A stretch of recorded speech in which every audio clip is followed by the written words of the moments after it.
Hello and welcome to Old Man Energy. I'm your host, Flint Anderson. If this is your first time with us, hope you enjoy and find a reason to stay. And if you've come back, well, you already found that reason. So we're glad to have you back. Today, we are going to talk about burnout. We're going to talk about work and we're going to talk about decisions. I have an unpopular opinion on this. Work doesn't create stress, although we hear that all the time. Oh, I'm burned out. I can't do this because of X. I'm just too tired. I can't figure out how to do this. There's so many different things. I don't believe that work causes burnout. I think unfulfilled work causes burnout. I think unmade decisions are what's killing you. Let's get into it. Let's make some waves. Work does not create stress. Unmade decisions create stress. That's the statement. That's the premise. You're sick for a week. This is very, very personal because I just got off the flu and I was not happy with that. I haven't been that sick in a long time, but I was sick for a week, maybe a week and a half, and I couldn't go to the gym. It's not responsible to go to the gym with fever, spread the flu around, and I felt like garbage anyway. Work was just barely what I had to do to get by. A lot of people can call in sick. Oh, a lot of people work for me, so I couldn't call in sick. I still had to work. Working from a laptop at home and taking a lot of breaks and just going from there, but I didn't prospect as much as I needed to.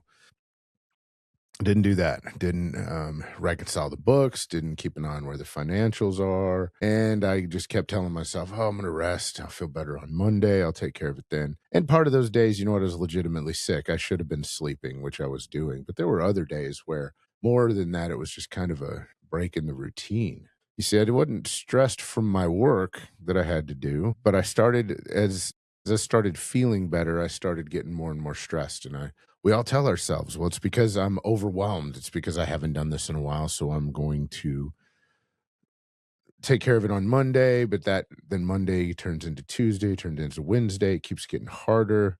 And all of a sudden, you're not keeping your word to yourself. And this starts messing with you. These are unmade decisions that start adding to that anxiety. They start adding to that pressure inside of your head. I don't know how you guys deal with this. I'd be curious to hear some feedback in the comments. I know the only way I've figured out to deal with this, because when you're in the middle of it, it's hard to look around and go, why am I feeling this way? Where's the anxiety coming from? I legitimately haven't been feeling well, or my routine's broken, or whatever it is. But your identity starts not matching up with who you are and your actions. And you could say your identity is wobbling. You could call it cognitive dissonance. You can call it whatever you want. But no matter what, if you don't keep your word to yourself and you don't keep your word to others and you don't do what you're supposed to be doing, guilt starts showing up. But we always justify it away. So we try and ignore the guilt. Well, it's not really going away whenever you're ignoring the guilt. It's still there. It just shows up in a different way. Whenever you feel guilty about something, we avoid it, which is ironic as hell. So we do anything else but do what we need to do to assuage that guilt, which does not make any sense at all. But this stupidity spiral is real. And we've all gone down it before. It's kind of like being lazy. Oh, I don't want to do it. I don't want to go to the gym. I'll go to the gym tomorrow. Well, it's hard to go to the gym. I'm kind of sore. And we just every freaking reason in the world not to do what we need to do. One of the things, and a mentor of mine in the gym talked about, plan to go to the gym 7 days a week. Well, you can't work out 7 days a week. You need to relax and this and that and let your muscles grow and what have you. You know, life has a way of making sure that you only go 4 or 5 days. And if you do end up going 7, well, then you're there. You can plan for that. You can do something different on those days when you're in recovery or whatever. But as a general rule, I plan to go to the gym 7 days a week, and I usually make it 4. Because something comes up, something happens. I don't know what it is. I can't plan for it. But if I plan to go every day in one way or another, I can usually make it about 4, sometimes 5 days a week. So there are ways to break this cycle. And realistically, that guilt, that anxiety that guilt builds, these are all things from unmade decisions. I want you to take a minute and I want you to think about something that you've put off for an exorbitantly long time, something that you needed to do and you just didn't do it, whether that's clean your garage, mow your yard, whatever, doesn't matter. And those are some small examples. They can be big examples, but just a decision that you know you need to address, something that you need to do, but you haven't done yet, an unmade decision. How many times do you think about that?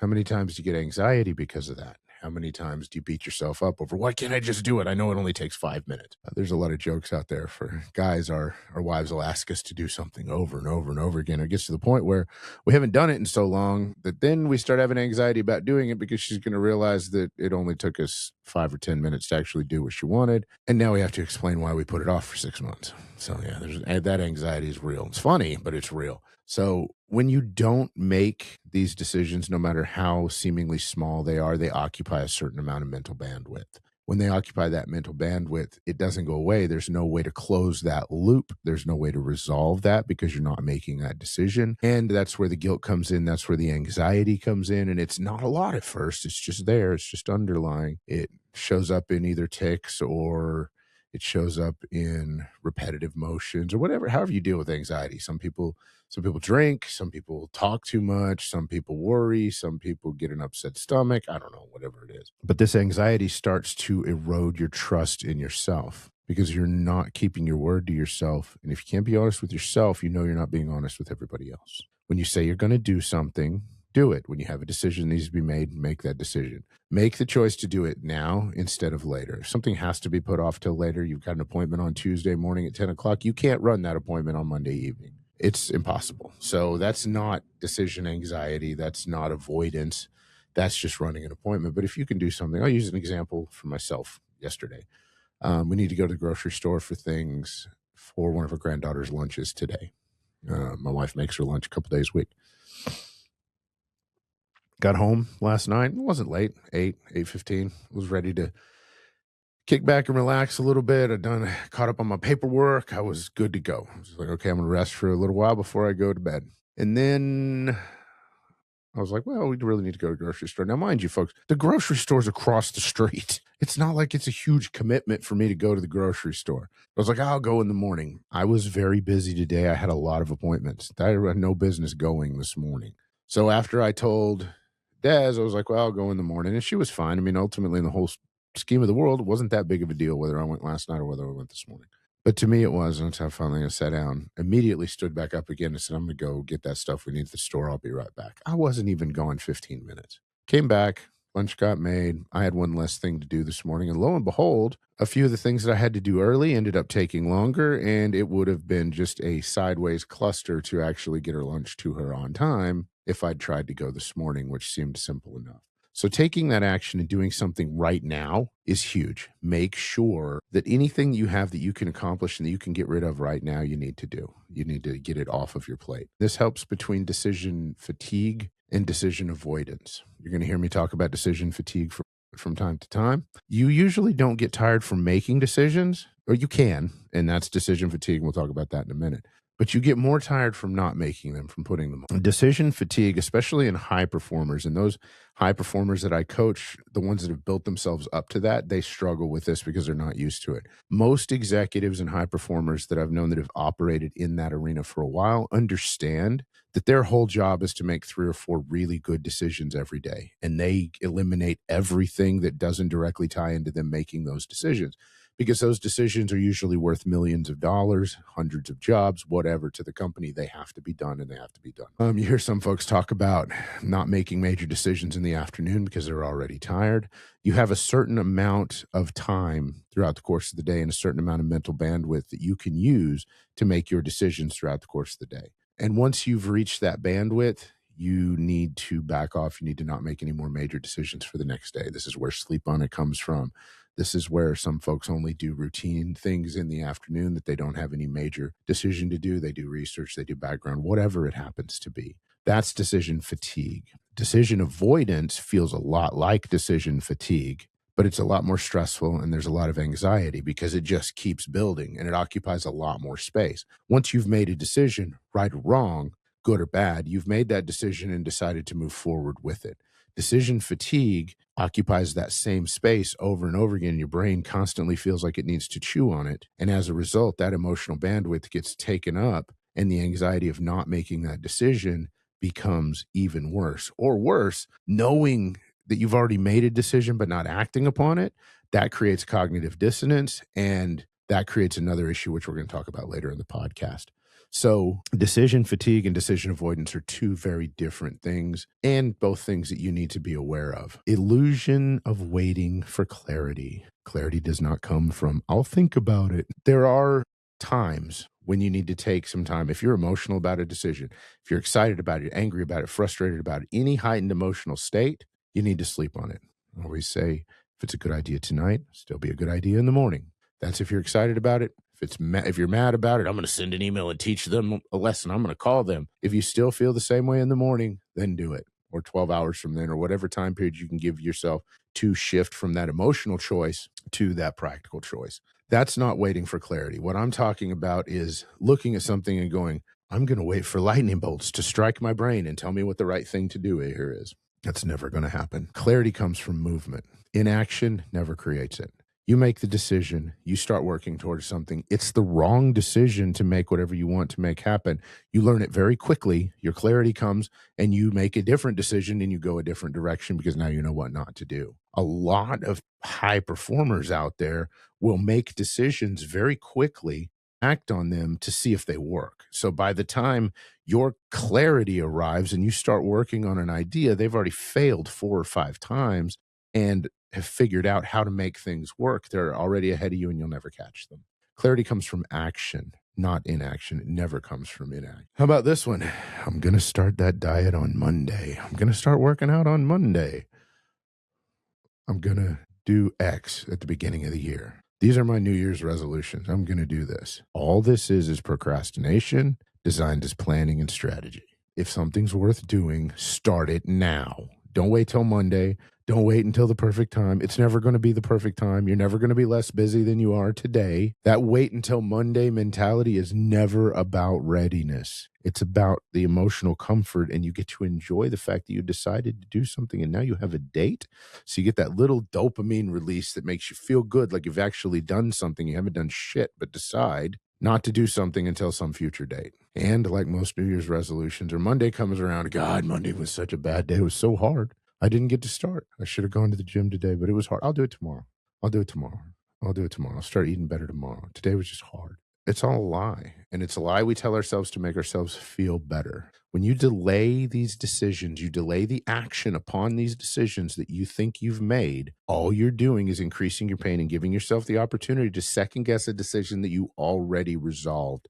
And that creates cognitive dissonance and it creates anxiety. When that anxiety will eat you alive. It will steal your joy. It will create suffering. It will make you begin to question yourself. It'll make you hate yourself. And it will steal everything from you. It will steal your attention from your family. It'll steal your thoughts and your presence from when you're supposed to be with your family, and all the things that bring you joy no longer bring you joy because you are not acting in alignment and quickly enough on the decisions that you know you need to be making. You're lying to yourself, and you've got to stop.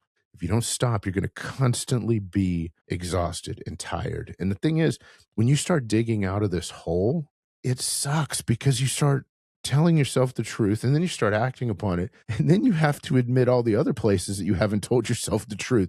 I'm going to lose weight. I'm going to quit drinking. I'm going to do this. I'm going to do that. Whatever it is, you have to admit all the other shit that you haven't been doing. So you feel like instead of digging out of a hole, you feel like you're digging the hole deeper, when in actuality, all you're doing is uncovering all of the bullshit that you've been telling yourself that's been feeding this anxiety all this time for you. You're going to suffer from these decisions and they're going to suck. And as you uncover more things, you're going to have to do more things. And guess what? You're really going to be tired at that point. You're going to be exhausted because you're going to be fixing all these things, but that tired is going to be different.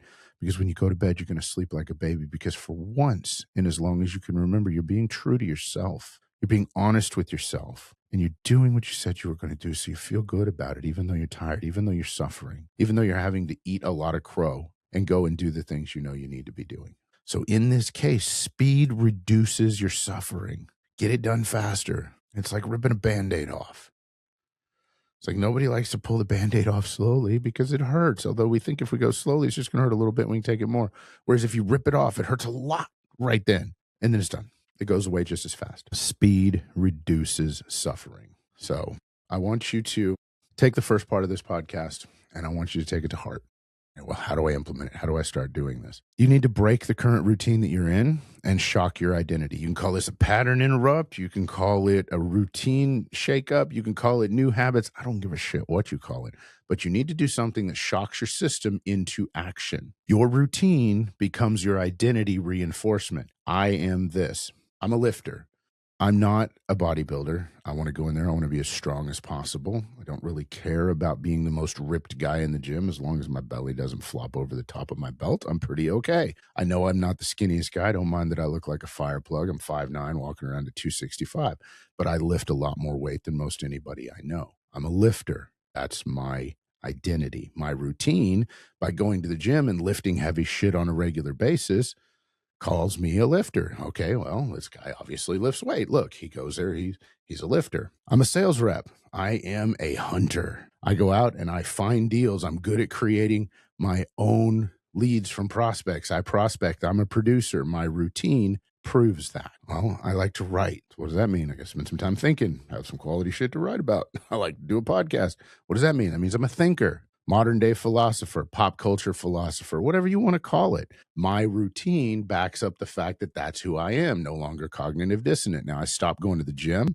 I still feel like a lifter. I'm still a lifter, but my routine doesn't say that. So my brain starts screwing with me. Just like anything else, I'm a hunter. I'm really good at prospecting. Well, guess what? You can be great at prospecting, but if you don't go out and hunt leads, so what if you're good at it? You're still not making any money from your new leads. Doesn't matter. I'm a writer. I like to write. I like to create. I like to podcast. I like to teach people. If I don't sit around and think about new stuff to tell you guys and teach stuff, get around to recording it or get around to writing it down, does it really matter? No, none of that matters. So you have to realize, can you tolerate the discomfort of acting outside of that vision that you see yourself in? That creates anxiety. That creates a problem. That creates cognitive dissonance. Can you can you tolerate the discomfort of seeing where you've slipped without dramatizing it? Quit explaining yourself. You don't need to tell people why you're doing what you're doing. They don't care anyway. All they care about is their own problems. You don't need to make it a big deal. I know I fell off at the gym. I didn't go for a week. Poor me. Sorry. I'll do better tomorrow. I promise I'll do better tomorrow. I'll do better tomorrow. Every day, Des asks me if I'm going to the gym. Every day. She likes when I go to the gym.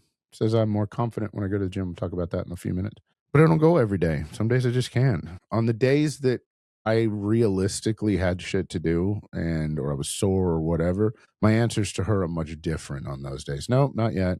Hadn't made it. Didn't plan on it. Whatever. No, didn't go. On the days that I should have gone, that I was just goofing off, man, I got every kind of explanation you can imagine. And all that is a bunch of fucking excuses. Telling her that I just didn't do what I needed to do. And bless her heart, she takes them, but she gets that little smile and understands. And I mean, she does the same thing with her working out. Oh, well, I should have gone. I don't know why I didn't. And we kind of beat ourselves up. This is not healthy, but it is pretty normal. But if you don't dramatize it and just like, well, you know what? I screwed up today. I'm going to fix it and I'll do it tomorrow. Then you're not really screwing with your identity too much. But the thing about it is if you miss enough days in acting upon who you are and inside of your routine, something starts to shift inside your brain. You stop feeling like that person that you identify as. And when you stop feeling like that person that you identify as, then you start to wonder who you are and you start to get confused about who you are and you stop feeling like that person. And that's why restarting an old routine feels so heavy. It doesn't feel like starting from zero. It feels like starting from -10 because now you don't see yourself as that person anymore, even though that's still who you are, even though it could have only been a couple of days. That's why they say one day is a mistake, 2 missed days could be an issue, 3 missed days, you started a new habit. Because now your body starts trying to justify who you are, your body, your brain, however you want to do it, it starts trying to justify who this new person is. It's not the workout. It's confronting that gap that now exists between what you see yourself as and what you've actually been acting like. And that gap has to be overcome. So you need something that shocks your system. We could be talking about integrity here a little bit. I mean, are you disciplined only when people are watching? How you do anything is how you do everything. That's a very public statement. We teach our children and our grandchildren that integrity is what you do and who you are when nobody's watching and nobody will ever know. Who are you when nobody's watching and nobody knows? Do you do the work when nobody's watching? Do you put the work in? Do you do what you need to do?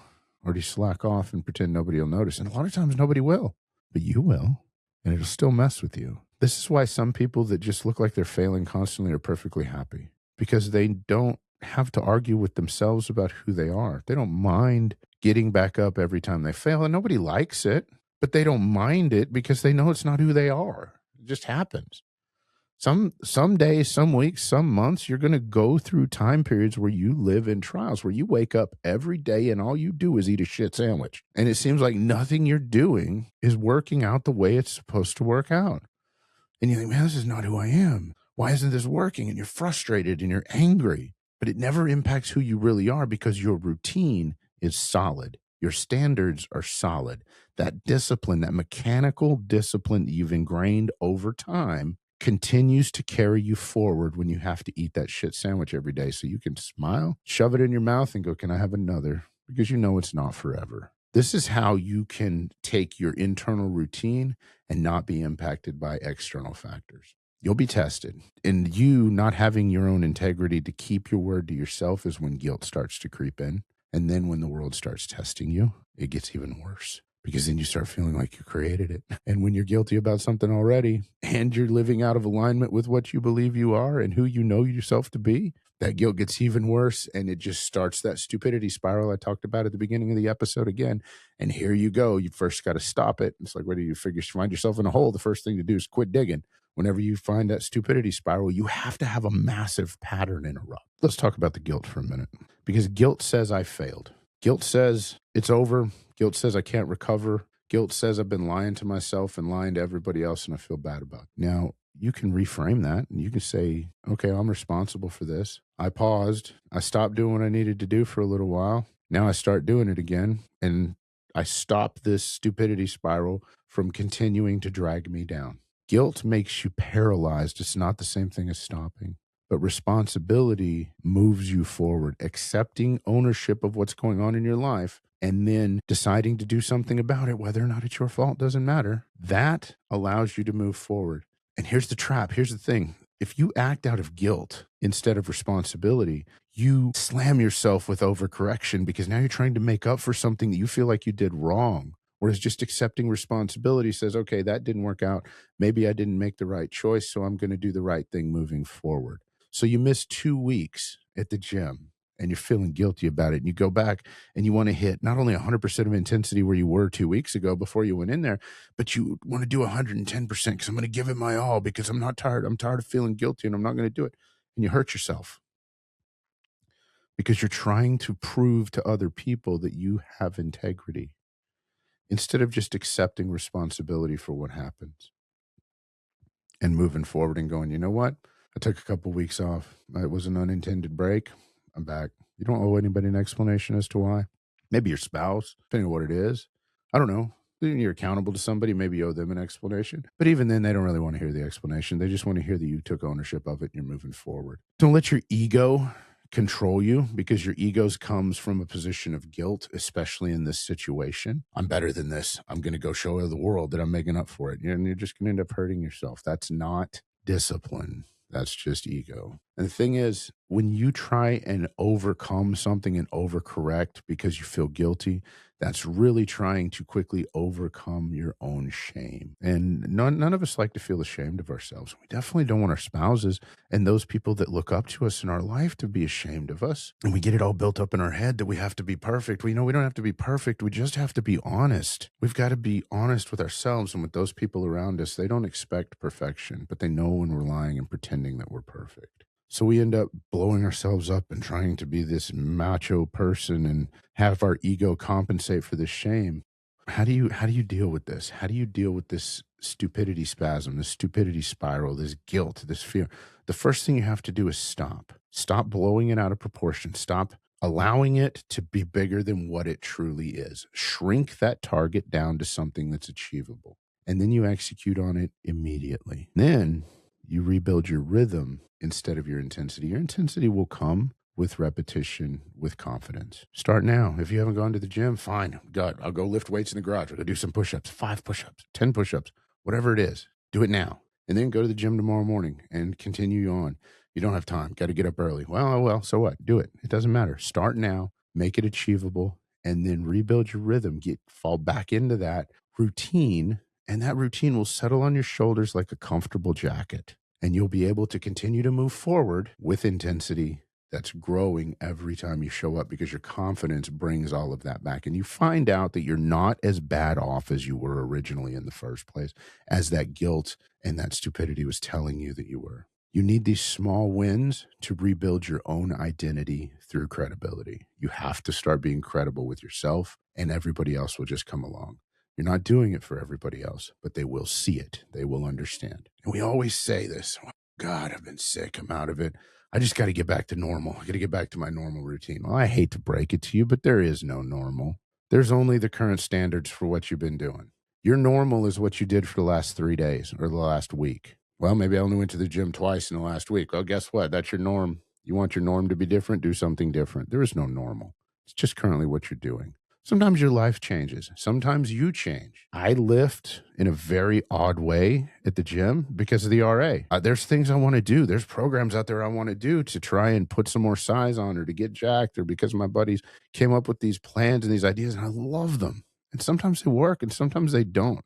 And sometimes I have to do a modified version of it. There is no normal. There's only what you do. And as long as you're giving it everything you've got and you're being honest with yourself, you'll always be honest with other people. But if you're lying to yourself, you're always going to lie to other people, even if it's just through your actions. So sometimes you got to ask yourself, well, okay, well, was that old routine really sustainable? Or was that just a short term thing that I needed to do? Well, I was really sick. Well, did that expose a weak system because you don't want to go back? Or are you excited to get back and get started and start doing it again? I don't know. And did the break that you have, did it reveal any kind of inefficiency in what you were doing with work, with your systems, with your processes? It doesn't matter. Sometimes the disruption can force you to evolve and give you the opportunity to get rid of the stuff that wasn't working and that you were just doing because it was comfortable. That comfort addiction is more than what life presents to us right now. But modern life is built to keep us comfortable and passive. You're streaming, you're scrolling, your convenience, you can have food delivered to you instantly. Amazon has everything in the world that shows up almost instantly. It can be right there. And the longer you stay comfortable, and we tend to dig into these things whenever we're ill or whenever we're on vacation or whatever it is, because that's what they're there for, and because it's easier and because we don't feel well.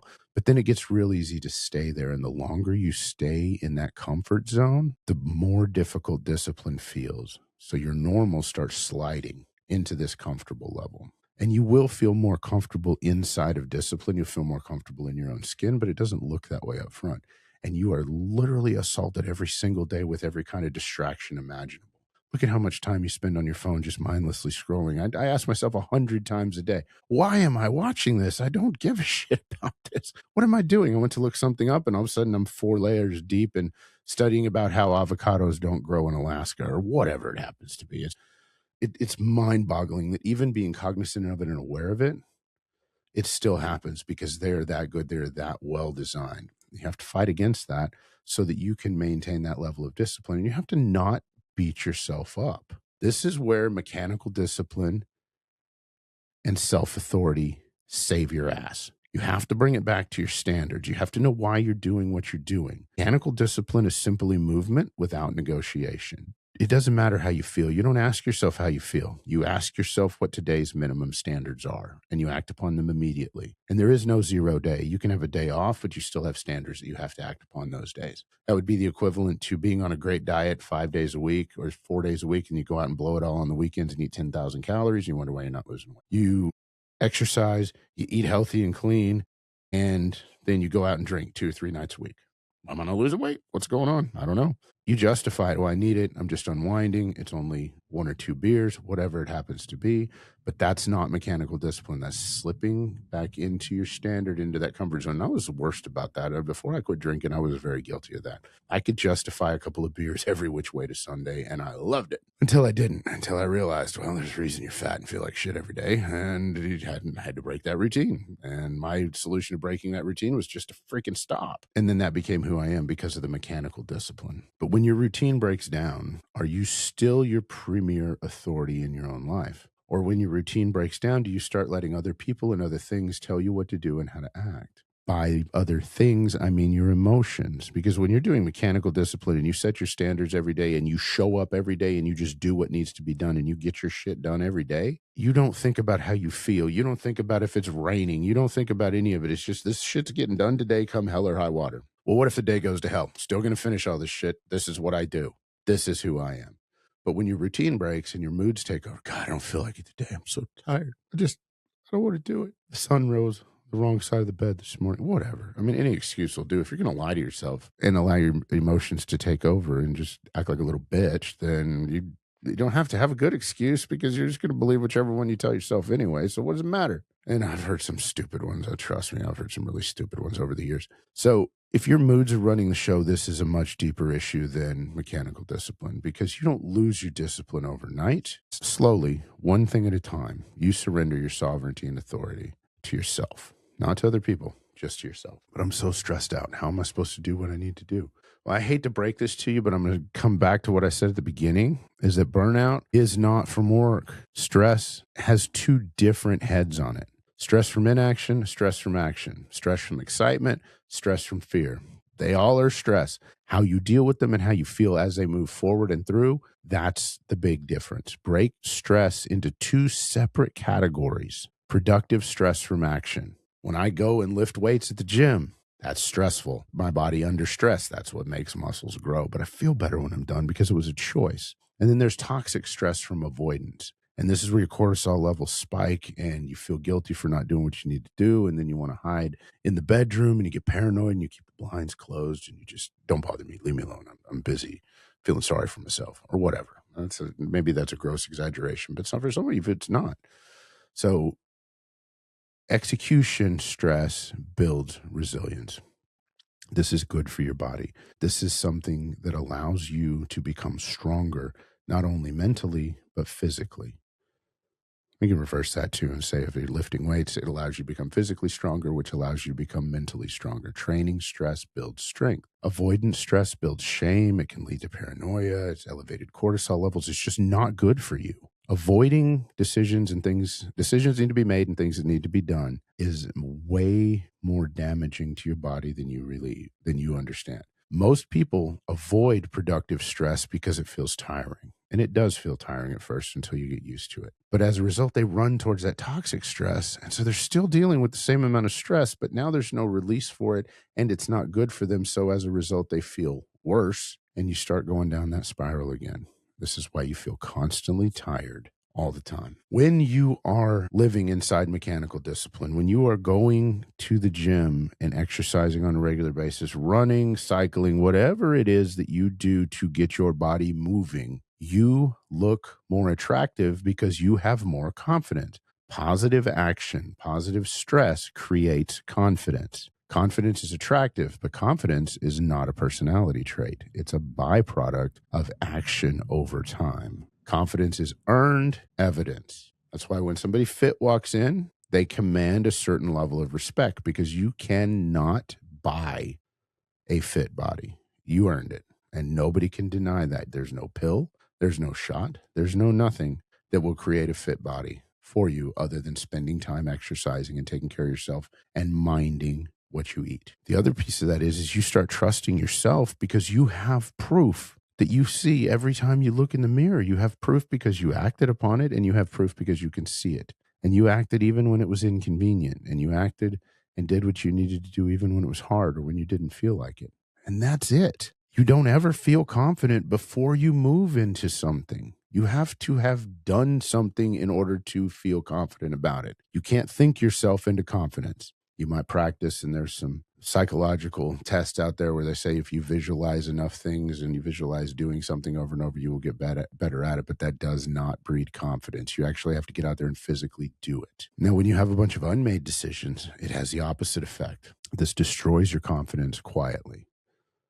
And not necessarily because they have anything to do with one another, but if you act in one area and you don't act in another area, you start to get that cognitive dissonance and like, well, maybe I'm not as good as I thought I was. Maybe I don't understand it. Every time you delay the gym, the call, those estimates, the hard conversation, studying, opening the books, you're chipping away at your internal authority. You're chipping away at who you believe you are, at who you know yourself to be. And that confidence starts to erode. And instead of sitting up, now all of a sudden your shoulders are slumped and you don't want to look people in the eyes, and you start to be tired and you start to be stressed, and it's just not worth it. But the thing is, you don't lose confidence in public first. You lose it in private. You lose it to yourself. You destroy yourself in your own eyes well before everybody else sees it. Now, let's flip that on its head. Positive action, even if it's not perfect. I didn't say perfect action. I said positive action. That creates confidence. Motivation does not create confidence, and action does not create motivation. Action simply is action. Getting all hyped up about something makes it easier to go do something, but that also doesn't create confidence. The action creates the confidence. Sitting around and telling yourself, I'm good enough, I'm smart enough, and dadgummit, people like me, like the old Stuart Smalley sketch from SNL, that does not create confidence. It's just words. It doesn't mean anything. It doesn't do anything for you. It may for a minute make you feel better about what you just said, but it doesn't create any kind of confidence. So I'm going to encourage you, and there's something rattling around in your head right now that you need to do, whether it's go to the gym, whether it's make that call you've been avoiding. Maybe it's sending an invoice or a quote that you didn't do or you've been putting off. Maybe it's having an uncomfortable conversation that you've needed to have.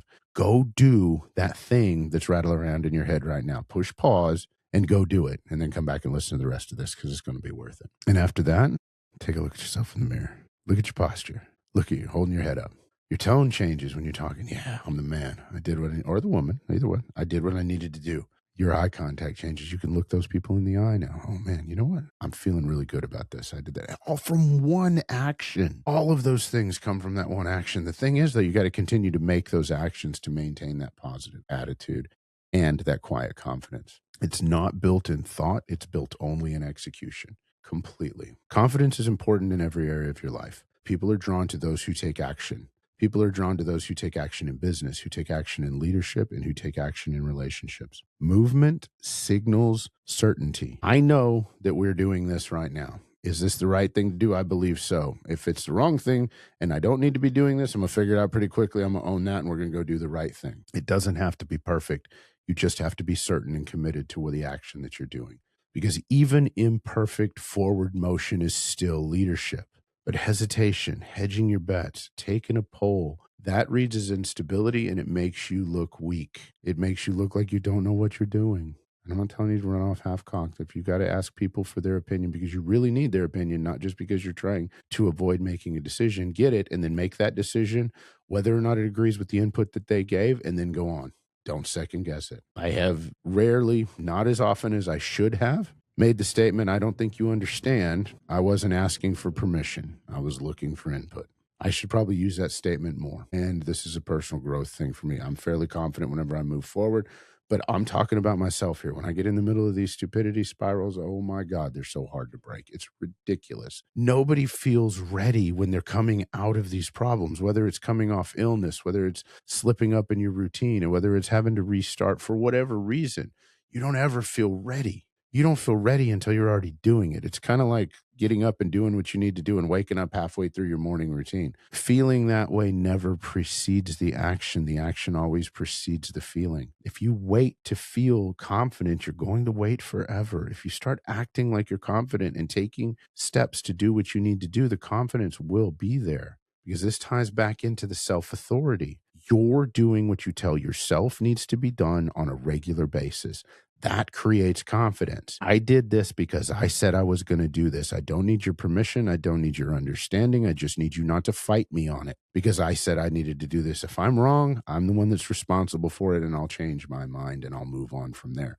But that self-authority creates infinite amounts of confidence, and that confidence reinforces your identity. The identity gets reinforced by routine. Your routine is established by self-authority. This is why mechanical discipline is so important. You have to hit your standards every day. You have to do what you need to do. You can use that loop to work for you, or you can use it to work against you, and it becomes that stupidity spiral. It's entirely up to you. But whenever you break your routine and you delay restarting, you interrupt the confidence loop. In the same manner as you have to break that stupidity spiral and start doing what you need to do, it works both directions. That's why it's so important that you do what you need to do and execute on the things that you need to execute on immediately. no matter how small it is, because that starts pushing the other direction. That starts rebuilding that confidence in this loop that you have here between confidence and self-authority. Whenever I talk about stacking wins, this is what I'm talking about. You need to do multiple things that you're good at, and you need to measure them in accordance with what you're actually trying to accomplish. Make one decision, do one workout. You don't have to work out for 365 days. You need to work out once 365 times. You don't have to solve every problem in front of you. You need to solve one of them completely.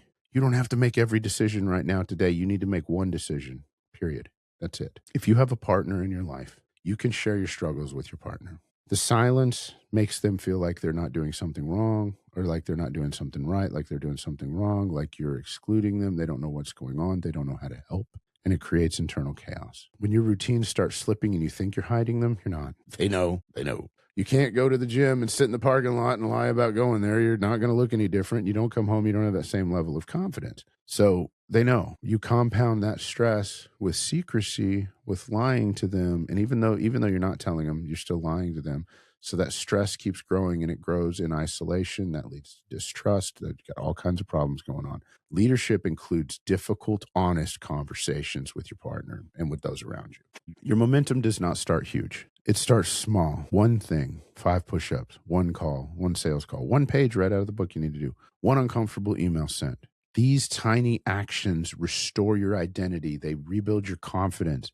But the key to making them work is to do it now, to have that immediate effect and to make it happen right now. Not Monday, not next week, not next month, not next quarter. You need to do it now. Take action on whatever it is that you haven't been taking action on and make it happen right now. So I want to ask you, what unmade decision is in your head right now? And not the one where you went and took that little action a few minutes ago, but what is bugging you that you have not been dealing with? Maybe it's a routine. Maybe what routine did you break that you still haven't resumed that you know you need to resume? A lot of this is exercise in the gym. We're in the end of the first quarter. A lot of people had New Year's resolution and they've already broken them. They've already given up. We can talk about that at a different time, but maybe that's a routine that you need to resume. What conversations that you need to have are you delaying? Do you have somebody working for you that needs to not be working for you anymore? Do you have some correction that needs to be done? What are you delaying? And if you're like most of us, you have something in every one of these categories, and that makes it seem overwhelming. Pick one and just deal with it, and then the other one and the other one until they're done. Make yourself uncomfortable. And I hope these questions are making you uncomfortable, because if they are, then it's very easy to identify what you need to be doing, how you need to be handling these things. Make a list. Start marking that list off. It will get easier. The resolution of acting upon it is way better than the anxiety of wondering what the hell you're going to do about it. And I'm going to wrap it up with this, and I'm going to ask you, if you never start again, what does that cost you? Not money and not your reputation. It costs you your confidence. And some people say self-confidence, but I believe all confidence is self-confidence. There's no such thing as non-self-confidence. It doesn't make sense. And without confidence, you hesitate. And when you hesitate, you shrink. You start to see yourself as less than what you are. You start to see yourself as small. And when you see yourself as small and you start shrinking, the people around you feel it. They don't necessarily know what's going on, but they know something's wrong. They know something's off, and they know that you're not feeling the way that you need to feel. Confidence is attractive, and positive action creates confidence, no matter how small, no matter how insignificant seeming the action is. By eliminating the choice that you've been avoiding through resolution, you will start to get some confidence, and then you build on it, and then you go from there. You don't have to go fight the biggest dragon first. You could start with a small one and gain some confidence and grow up to that. Doesn't matter. Whatever you need to do. But the real question is this: is what positive action are you avoiding that would restore your confidence today, right now? What one action can you take to start moving in that direction? Do that, and don't do it tomorrow, not Monday, and not when you feel better, and not when everything calms down, and not when the time is perfectly right. Do it now. Don't wait. You're worth it. Folks, if you've made it this far, I appreciate you more than you know. If you're not already subscribed to here or any of my social medias, go like, subscribe. You'll see exactly what I'm talking about, and you'll watch me struggle every day. You'll watch me live this every day. You'll watch the days that I have confidence, and you'll watch the days that I'm just getting through it because of mechanical discipline. I don't make any bones about being perfect. I want this to be real, and I want you guys to see what it's like in the real world and not these perfect pictures that everybody seems to paint on social media and that we try and compare ourselves to.